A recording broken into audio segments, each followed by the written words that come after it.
Hello everyone. Today I'll show you how to delete your Deezer account using your web browser. First, go to deletio.app. There you can find the guide for Deezer and follow the step-by-step instructions with me. Let's begin by going to Deezer.com and signing in. I've already done that.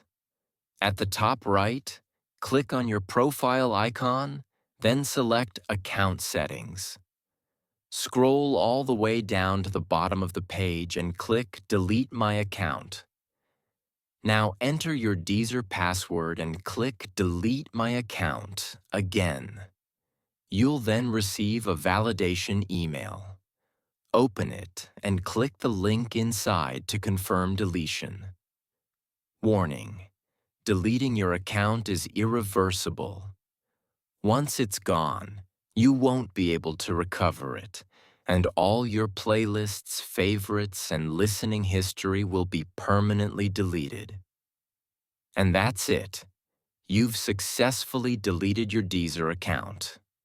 If you ever want to start fresh, you can always create a new account anytime. Thank you for watching.